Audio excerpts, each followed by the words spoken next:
Bon début de semaine à votre abino, merci pour vous aider bosser la télévision on a bino pour la colonne d'info ngala journal il y a peu pour un peuple tout fond la journée pour le samedi qui a pas ouverture il y a session ordinaire il y a mois de mars 2025 liboso il y a urgence il y a mboka des week-ends et l'équipe plénière il y a liboso ils allaient qui convoqué na bokambemi il y a président il y a assemblée nationale professeur Vital Kamerhe héritier ma opinion apesi bino ba détail.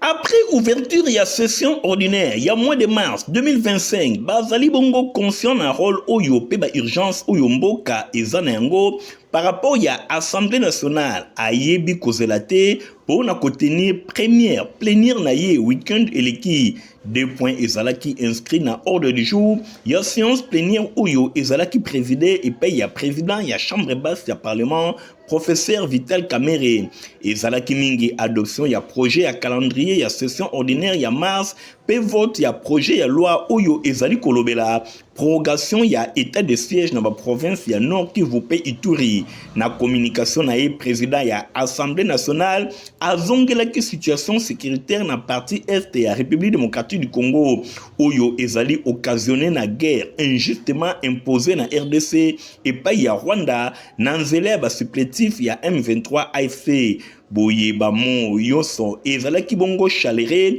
pour na Vital Kamerhe a rappelé population ya Nord Sud Kivu Oyo bazali ba victime ya liboso ya situation Oyo pe na ba force combattante ya République démocratique du Congo et longo na commandant suprême ya ba FRDC Félix Tshisekedi Tshilombo ba e bana kosala makasi po kimia ezonga alobi na kombo na ye pe na ba kombo ya ba elinyon so azali kotalisa compassion na ye pe soutien et pa ya population nyonso oyo bazali ko traverser ba épreuve yango et sengeli ba ke assemblée nationale e kobosa na bango te pe ba souffrance na bango ezali pe ya bango nyonso po na kimia eye bana kozonga na ba territoire nyonso ya République démocratique du Congo. Alobi to batela na makanisi na biso to yeba na kozana ba pensée moko positive ba prière na biso ya tango nyonso po na ba combattant oyo bazali kobunda elongo na commandant suprême Félix Tshisekedi Tshilombo chef de l'état ba ke biso nyonso tozali koyeba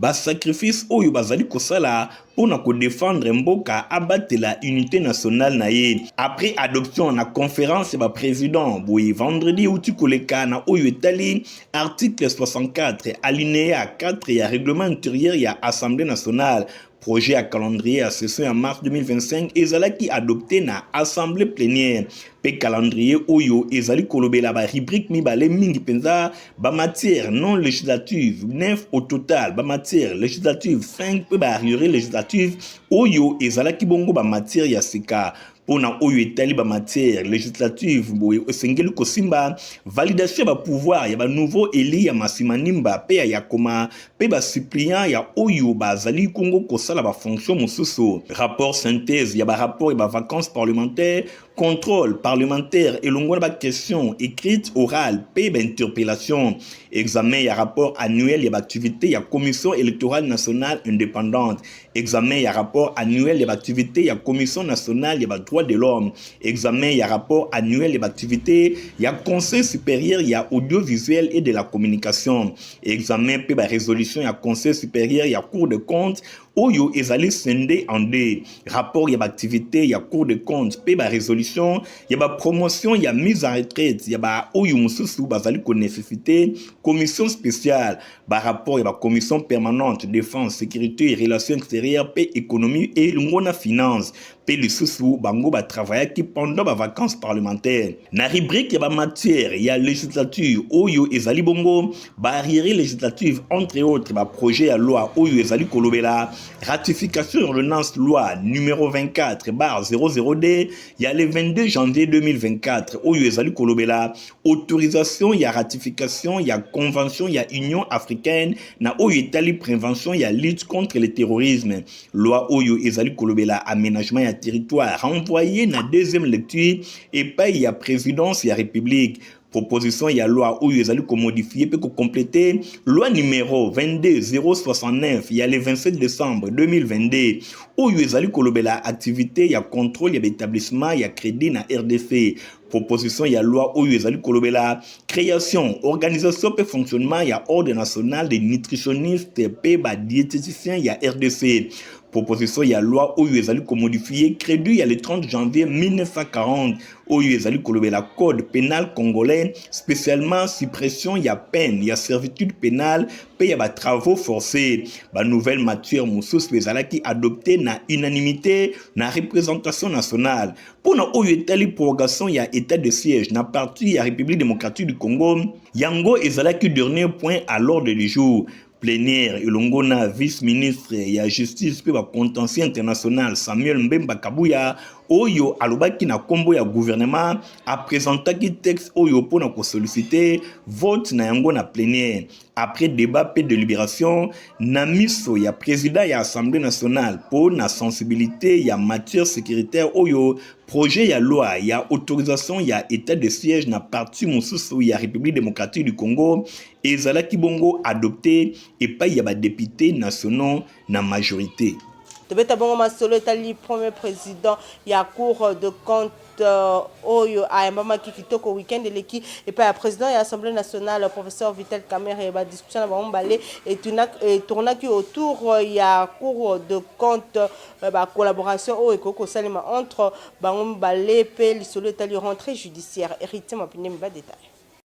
Premier président ya Cour des comptes, Jimmy Munganga Ngwaka, ayambamaki vendredi 21 mars epai ya président ya Assemblée nationale, professeur Vital Kamerhe, ba discussion na bango et tournaki mingi autour ya rentrée judiciaire ya Cour des comptes, pe bonne collaboration entre l'institution mibale. Ba discussion elobelaki mingi kosolola na ba question etali contrôle ya finances publiques, initialement prévu le 1er mars, après période de vacances parlementaires, oyo e bandaki bongo le 31 décembre, rentrée oyo ezalaki retardé pour na ba raison logistique. Natina wana masolo entre Jimmy Ngwaka Munganga a rappelé rôle fondamental ya Cour des comptes na architecture institutionnelle ya mboka na biso pour na lien organique elongo na Assemblée nationale. Constitution ezali ko consacrer Cour des comptes juridiction supérieure na contrôle ya finances publiques. Natina wana azali bongo na ba rapport ya malonga elongo na Assemblée nationale oyo euti epai na peuple azana pouvoir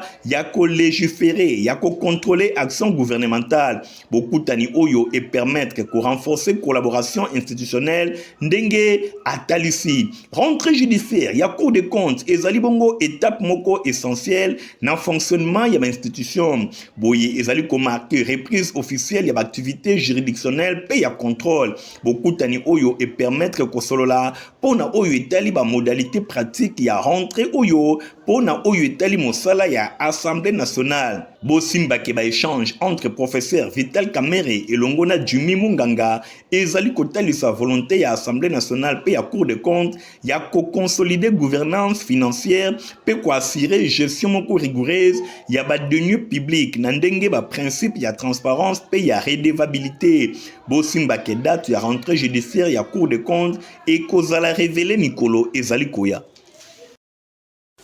Tobeta bongo masolo ya Sénat pour nous que président ya Sénat Jean-Michel Samalukonde ye avec toi qui mokola samedi 22 mars visite na centre ya mixte ya drépanocytose anémie SS Nadine national za na compte ya Folingala.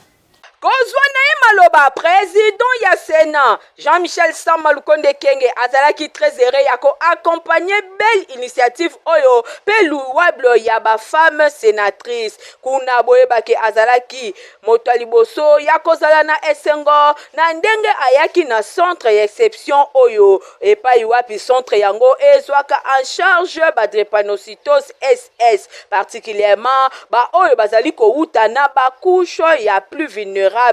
ezali bongo double honneur pambate ba honorable sénatrice balingaki à s'associer na action oyo vis-à-vis ya centre ya médecine mixte pour na drépanocyteur anémie SS pe à saluer acte oyo louable ba mené na mois dédié ya ba droit ya basi oyo ezali bongo mois de mars pour na ngambo ya basi oyo bazo pene na bana na bango oyo bazali touché na bokono oyo ezali occasion pour na président ya Sénat ya ko saluer mosala oyo et salemi awa à travers madame la directrice pe ba personnel oyo bazo soigner na côté oyo vis-à-vis ya ba maladie oyo bazali na besoin ya attention na bango. Boyeba ke président ya chambre haute ya parlement a salué qui pe apport oyo et pesamaki na fondation ya distingué première dame Denise Nyakero na ndenge a améliorer ba condition ya réception ya ba malade drépanocytose. Bosengeli koyeba ke na suka pona oyo etali rappel na oyo etali mois ya mars 2025 thème ya année oyo ezali pour toutes les femmes et les filles droit égalité et autonomisation. A profitaki na occasion oyo directrice ya centre docteur Victorine Ngwalo ya ko présenter quelques préoccupations ya institution hospitalière oyo na honorable président ya Sénat avant ya ko boucler visite oyo Sama Lukonde et longona délégation na yeba ki solo na kosala tour ya ba département ya centre oyo. Premier ministre Madame Judith Soumina Tuluka ya koma ki mokolo ya samedi na province ya Kwango po na ko sensibiliser population na cadre ya campagne Congo Telema.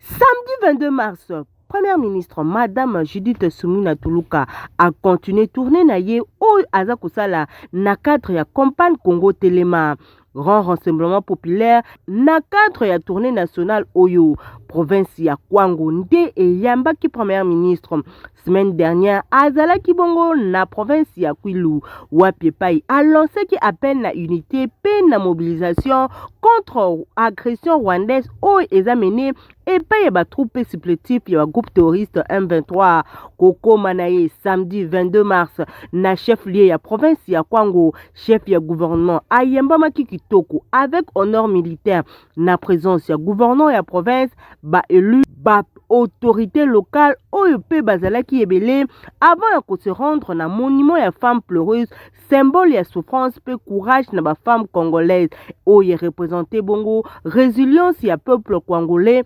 face ya ba épreuve ya histoire oyo a déposé ki bongo gerbe de fleurs. Na visite na ye na Kengen, chef ya gouvernement Madame Judith Soumina Tuluka a sali appel na population ya Kwango na mobilisation face ya agression. Appel à la vigilance, chef ya gouvernement a exhorté habitants ba barrer route na ba envahisseurs oyo baza ko rappeler événement tragique ya 1997. Renforcement na likambo oyo etali FARDC. Plus de 300 jeunes congolais bango ba rejoindre déjà armés. Chef ya gouvernement a encouragé ba jeunes ba s'engager davantage pour na ko défendre nation.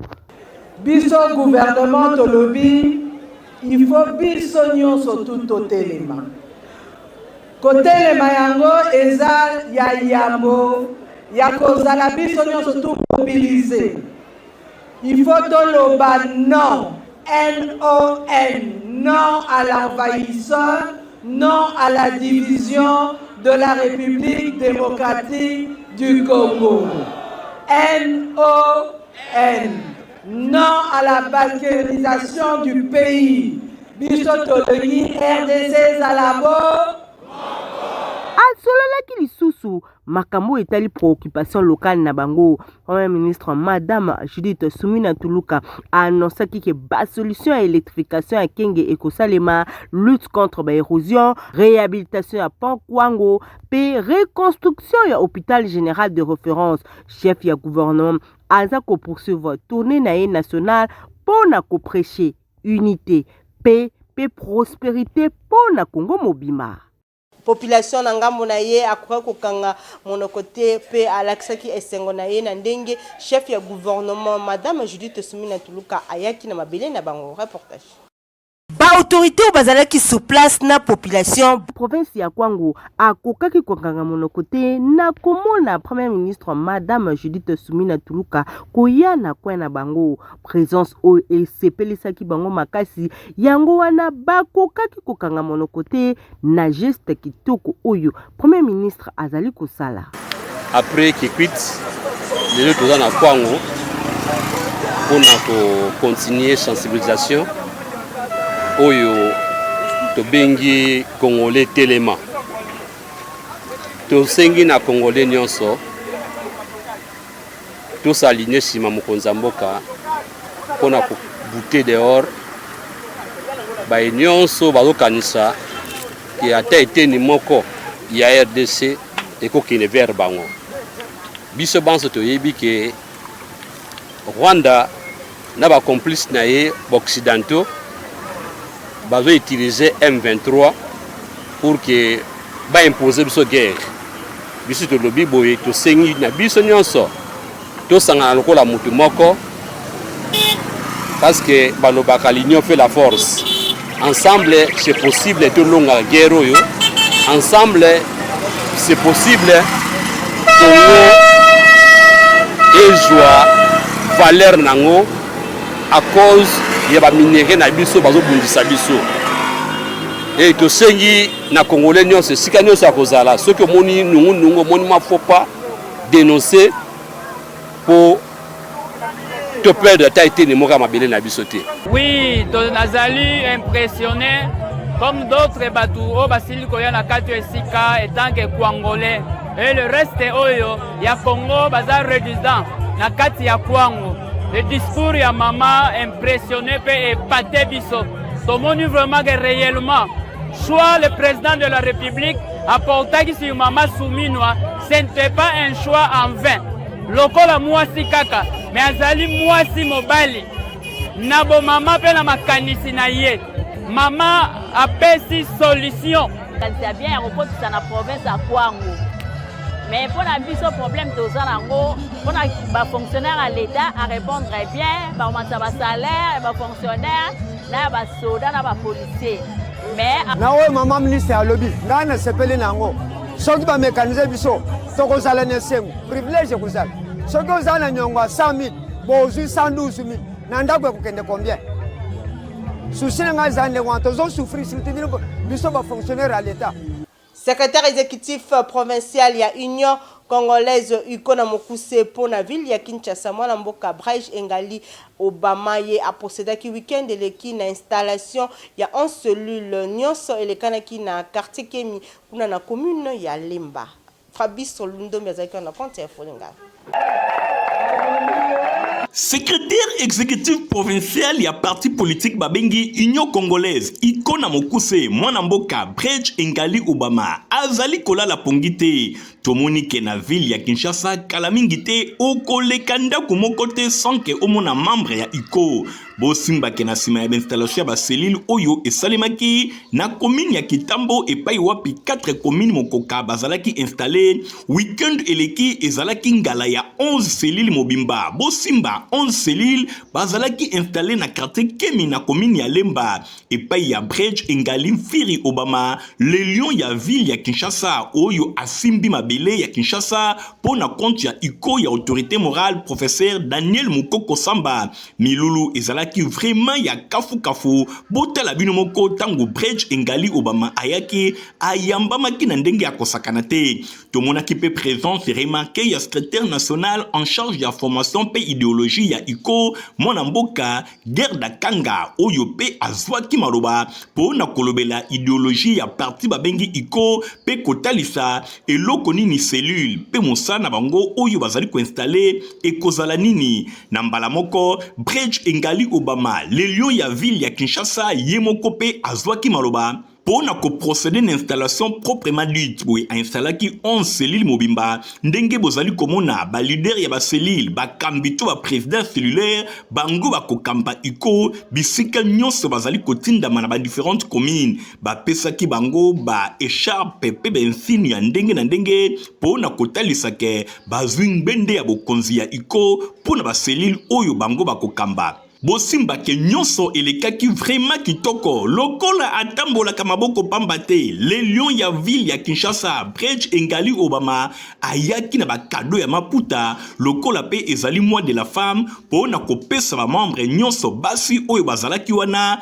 cadeau signé autorité morale professeur Daniel Mukoko Samba ba mama bazalaki surprise na ndenge ya kosakana te boyoka ndenge batalisi esengo na bango après avoir kozama puta na maboko ya le lion ya ville ya Kinshasa Bridge Ngali Obama na sepeli nani basangi geste oyo mpona esengo kati ya bango epai ya biso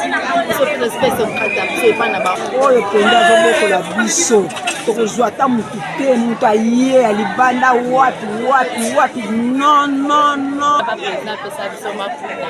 donc tosepeli mpena nzambe apambola ye aleka abakisela ye oyo ezangi antuka na pesi bakontinasi nzambe apambola bango na geste basali mpona bamama na ngai nyonso. Boy sur place, secrétaire national en charge ya idéologie pe formation guerre d'Akanga apesa ki ba précision. Na tondisa mine sengo ya ku répondre na invitation ya camarade secrétaire exécutif provincial ya ville à Kinshasa, camarade Bridge Ngali, na musala na ya ko implanter parti comme il a toujours eu dans son cœur ces soucis-là. Et lelo na ye ko prendre part na installation ya 11 cellules na Moamba. C'est une grande fierté pour moi en tant que formateur du parti et en tant que cadre. Ils ont démontré croissance et à parti à tout point de vue. Deuxièmement, na un message d'espoir pour la maman Nabiso Yaiko. Bye été mukondi à parti Nabiso, le professeur Daniel Mukoko Samba. Yazali ko bunda bitumba munene na oetali bongo réévaluation à pouvoir d'achat ba congolais. Parce que ceux qui ont subir perte ya pouvoir d'achat ba victime ya liboso za ba maman na ndako. Bosimba pe boyeba ke iko ville ya Kinshasa etelemisi bendele na ndenge ya kosakana te nani akoleka iko na makasi pamba te ba parcelle nyonso lelo na ville ya Kinshasa ba komi na ba membre ya iko ba drapeau to bendele ezali kopepa grâce na ba effort ya secrétaire exécutif provincial Bridge Ngali Obama oyo alobi akokanga ville ya Kinshasa coin coin.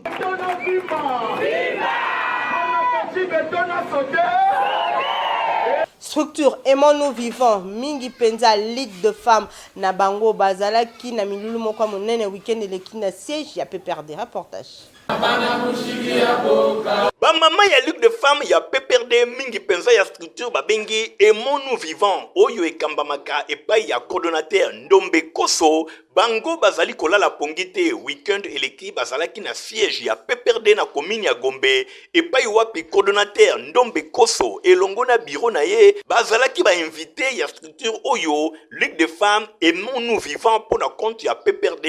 ezalaki occasion pour na bango na bokambemi ya coordonnateur Ndombe Koso bayeba na kosensibiliser ligue de mama ya structure Aimons-nous vivants na makambo etali ko conscientiser bango par rapport à l'enjeu politique de l'air. Ezalaki pe occasion pour na koluka ba stratégie ndenge nini bakoki kotombo la partie na bango mingi penza ligue de femmes ya Aimons-nous vivants structure oyo ya appui ya parti du peuple pour la reconstruction et la démocratie PPRD na mokuse ya sénateur à vie Joseph Kabila Kabange nyonso ezalaki vraiment eloko moko ya kitoko pamba te ba mama nyonso ya ligue de femmes ya structure Aimons-nous vivants ba sepelaki makasi pona kozaba message eutaki epai ya coordonnateur na bango Ndombe Koso bosimbake ligue de femmes ya structure Aimons-nous vivants ezali kokambama epai ya mama Doudou Chassasi nyonso elekaki vraiment kitoko bazangaki te kotombela moka koswa epai ya président national ya PPRD le sénateur à vie Joseph Kabila Kabange pe vice-président national Obemina Kunjala Njoku elongo na secrétaire permanent mwana mboka Emmanuel Ramazani Shadari nyonso elekaki vraiment kitoko boyoka ye moko coordonnateur ya structure Aimons-nous vivants Ndombe Koso ndenge abeleli. Les activités, il y a la Ligue de femmes Aimons-nous vivants, PPRD, où ils ont dirigé nos camarades Doudoucha, Sassi, a invité qui coordonnateur, y compris bureau, pour que tout le monde échanger avec ma maman, et puis tout le monde mettre en place ma stratégie pour que tout le monde y a parti dans la nouvelle ville à Kinshasa, et particulièrement dans la nouvelle coordination Aimons-nous vivants. Donc beaucoup plus, ils ont qui activité à conscientiser encore ma maman davantage par rapport à l'enjeu politique de l'air. Oui, présidente, il y a Ligue de femmes, il y a structure Aimons-nous vivants, Doudou Chassasi, Yépé a pesa qui va précision. Très encore merci na équipe Mobimba, au baye ko soutenir biso na journée à l'élo tous les camarades ko banda na président na biso ko soyez ko soutenir biso bamama po eza journée na biso ya bamama po ete mama Janine Mabunda alobaki bamama batelema emonu viva totelemi. Je crois que nde totelemi boye partout tokotala mpe mosala na biso eki malamu. Bosimba pe boyeba ke nyonso na cadre ya mois de la femme, structure et mono vivant, structure d'appui à partir du peuple pour la reconstruction et la démocratie pe perde na mokuse, bazali kola la pongite, bazali kotombola ba mama pambate et sika nyonso ba mama soki ba telemi mosala ezalaka kitoko. Député national élu à Funa, honorable Amissi Makutanoye a mobilisé qui week-end de l'équipe population à Funa pour na étali don de son na cadre ya soutien FRDC pe ba victime ya guerre. Reportage.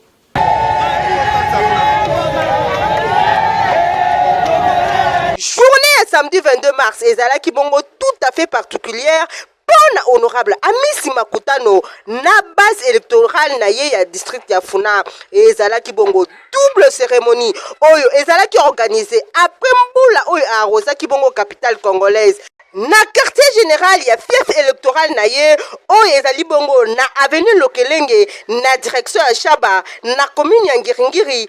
Élu ya Funa a lancé action ya kopesa bongo makila bénévole en faveur ya ba militaire pe ba victime oyo ya guerre ya agression ya Nord pe Sud Kivu. Pour la président national, il y a Ligue de jeunes, il y a IDPS Tshisekedi, au moins 5000 poches et Zelami Nagoma pour na Kosovo bongo ba vie. Le surnommé général Doumbouya, après chaque bongo exemple, il y a posé geste patriotique oyo, il y a pesa makila pour na Kosovo ba vie na Est la République démocratique du Congo. Na profiter na même occasion, na marche ya célébration ya mois de mars. Moi, aux alliés déduits, n'a qu'à lutter pour la droit à ma femme, honorable Amissi Makutano, à Pesa Kibongo, ma femme, il y a circonscription électorale, naïe, ma panne, ma boîte de lait, ma mapa, pour na oyo bongo ba Pesa Kibongo makila. Mbela tata mokonzi alobaki pona biso nyonso to contribuer,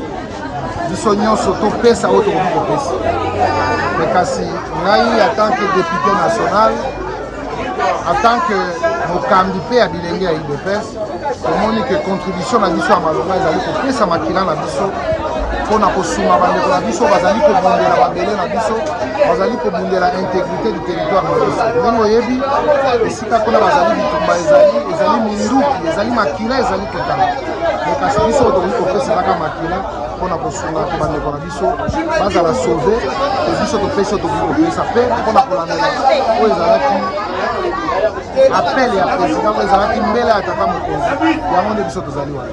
On perd des familles. Oyo azalaka toujours pembeni ya base na ye élu ya Funa honorable Amissi Makutano Adolphe azalaki bongo na foule moko ebele oyo bawutaki na 4 points ya ville province ya Kinshasa pona acte patriotique oyo l'homme du peuple a manqué te ya encourager base na ye ba soutenir magistrat suprême Félix Antoine Tshisekedi Tshilombo. Dynamique de jeunes musulmans pour le développement Bassala qui la dimanche 23 mars dans la salle de spectacle. Il y a Palais du Peuple, grand final, il y a concours coranique 5e édition. Nadine Assona Igor Ontingi Bazaki on a compte Foningala. Concours coranique 5e édition et Kangaki Baport na yango dimanche 23 mars na salle ya spectacle ya Palais du Peuple na impulsion ya président ya Assemblée nationale professeur Vital Kamerhe oyo a facilitaki bango pona kozwa salle oyo dynamique de jeunes musulmans DJMD na Bokambemi ya président na bango Dando Juma nyonso elekaki kitoko pamba te concours oyo et salemaki mercredi, jeudi, pe vendredi pour na petite finale. Bongo dimanche ezalaki sombele suka ya bisanga et pa wapi 5 jeunes musulmans de 12 à 30 ans parmi bango 5 meilleurs lauréats nde bandongwanaki na lecture ya 5 Coran pe elandi samaki na ba question misato na chaque lauréat nyonso elekaki na présence ya Imam Abdallah ambassadeur ya Arabie Saoudite na RDC RDC pe ambassadeur ya Guinée na RDC. Toujours na bokasi ya président ya DJMD Dando Juma oyo na maloba na ye atalisaki importance ya concours oyo. Bosimba pe boyeba na sima ya kondongwana na cadre ya concours oyo elenge Ibrahim Mbande a remporté titre ya champion pour la deuxième fois consécutive oyo etalisike ako participer lisusu na concours coranique te na République démocratique du Congo. Désormais akobanda kaka ko participer na bamboka ya bapaya pona ko encourager bilenge ba prix ya ndenge na ndenge epesamaki. Boyoka Ibrahim Mba lauréat ndenge asepeli. Alhamdulillah wa salatu wa salam ala rasulillah wa ala alihi wa sahbihi wa man wala. 5e édition, vraiment il est bien. Vous allez avoir candidat, il y a plus de 150 candidats. Pour la demi-finale. Après la demi-finale, la finale, il y a 35. La 35, on a 15 lauréats. Président ya DJMD Dando Juma yepe alobi boye. Alhamdulillah wa salatu wa salam ala rasulillah wa ala alihi wa sahbihi wa man wala. 5e édition, vraiment il est bien. Vous allez avoir candidat, il y a plus de 150 candidats. Pour la demi-finale. Après la demi-finale, la finale, il y a 35. La 35, on a 15 lauréats. Pour l'équipe, il y a cadeau. La difficulté vraiment aujourd'hui, par exemple, vous allez Sengo, la salle salle de spectacle et palais du peuple. La lettre O, qui est président de l'Assemblée nationale, président Vital Kamere, peut répondre à permettre tout ça la concours. Vraiment, tout ça, Sengo. Tout petit, Sengo Makasi, le gouvernement congolais, il se place pour la concours pour tomber la valeur islam na kati ya mboka ya Osimba ke prochaine édition ekosalema na 2026 longona na DJMD pour na concours oyo ezotombola ba jeunes musulmans. Poto malonga pona bala na bineza protiva pe mokolo ko komela yango epesaka santé ya kitoko. Ah merci, ya buinde bana nyoso baza kuringa à la pochette.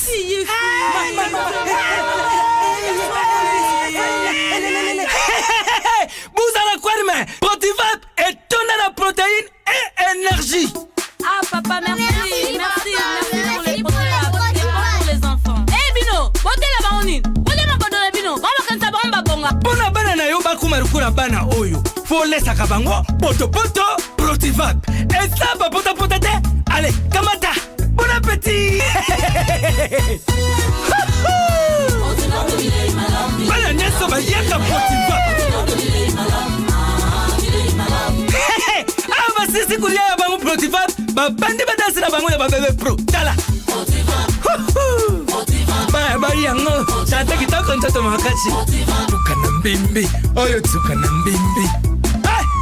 Makusa, Protivap, poto kitoko pona babebe pro. Tozala communiqué écologique bolanda lecture na yango elongo na héritier mapinemi. Famille Bopé, Makonzi, Bopé Kablo. Oyo Azali président ya interfédération ya ville ya Kinshasa pour na parti politique babengi Mabar pour le Congo MPC na mokuse bazana mawaya kwebisa na bandeko baninga pe baibani na bango nyonso liwa ya mwana Benies na bango Imersia Wenge Bopé Oyo akufaki depuis le 23 février 2025 suite na accident ya circulation. Programme ya matanga ezaliboui mokolo ya lundi 24 mars 2025 veillée mortuaire ekosalema na salle La Grâce oui salle numéro C Oyo ezwami na avenue Victoire référence Pont Victoire na commune ya Kalamu.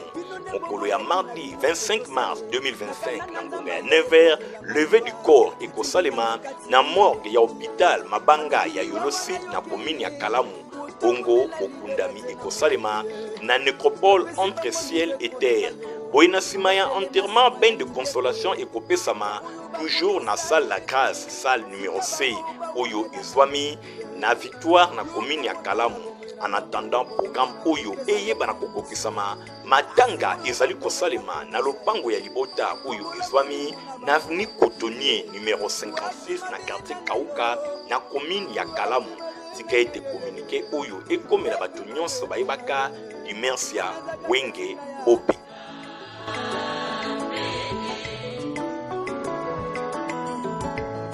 bozalaki ebele pona kolanda info lingala journal ya pona pepe soki bosepelaki nango pesa merci na Igor Ntingi Matomi nazalaki na sima ya caméra concours rédactionnel ya Nadine Asona pe Mijo Mabasi montage simamaki epa ya Christian Kengebeni pe Fabrice Ndombi héritier Mapindemi azaki bongo na supervision ngala bino topesani rendez-vous nikolizali koya au revoir.